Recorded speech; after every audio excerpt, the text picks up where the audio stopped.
J'ai le plaisir de vous présenter un nouveau livre, notre nouveau livre dans la collection Essais des Feuillantines. Il s'agit d'un livre américain paru aux presses universitaires de Princeton en 2017 et qui s'appelle Private Government, avec deux sous-titres, How Employers Rule Our Lives et Why We Don't Talk About It, que nous traduisons par gouvernement privé, parce que c'est exactement ceci dont il s'agit. C'est une espèce de parallèle tracé entre le gouvernement de l'État tel que nous le connaissons depuis longtemps et le gouvernement des entreprises avec leur rôle respectif vis-à-vis des citoyens et vis-à-vis des employés.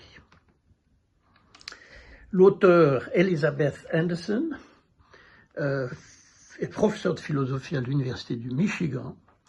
Elle est très connue et réputée dans les milieux universitaires, ça va sans dire, mais elle est aussi connue dans le grand public aux États-Unis, du fait de ce livre et aussi de ce qu'elle a contribué à la compréhension de l'égalité. Elle a élargi le concept de l'égalité des aspects purement matériels à tout ce qui fait l'égalité ou l'inégalité entre les personnes. Alors le livre, d'abord, il a une structure tout à fait originale. C'est deux conférences que Elizabeth a prononcées à l'université de Princeton en 2016, qui ont été réunies dans ce livre, et qui sont suivies de 4 commentaires. Il y a 4 professeurs américains qui commentent une partie ou l'autre du livre dans des travaux très sérieux, et qui sont d'ailleurs extrêmement critiques par certains aspects. Et Elizabeth Anderson, ensuite, c'est la fin du livre, répond à ces commentaires, et bien entendu, c'est elle qui a le dernier mot. Alors le livre, en dehors de cette originalité, je crois qu'il est tout à fait important pour 3 raisons. La première, son sujet.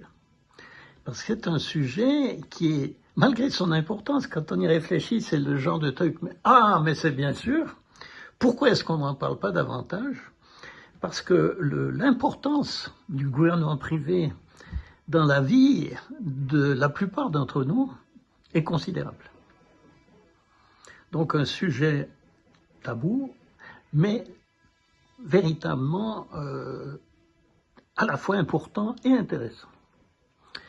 La deuxième raison, c'est que Madame Anderson combine une rigueur académique du plus haut niveau avec une expression extrêmement directe, comme on voit rarement dans des livres de ce genre. C'est peut-être dû d'ailleurs au fait qu'à l'origine, c'était des conférences. Donc je vous laisse découvrir ceci, mais quand elle fait une comparaison entre une dictature communiste et le gouvernement de l'entreprise, c'est assez savoureux. Et la troisième raison pour laquelle ce livre est important, c'est que d'une part, il a, malgré le fait qu'il a été publié il y a 9 ans, il a gardé toute son actualité, et malgré le fait qu'il est américain, qu'il donne des exemples de firmes américaines, dont un bon nombre vous surprendront, ce qu'il décrit, ce phénomène du gouvernement des entreprises, est absolument général et d'une complète actualité. En tout cas, ce livre m'a ouvert de nouvelles perspectives et je suis sûr qu'il en sera de même pour vous. Bonne lecture.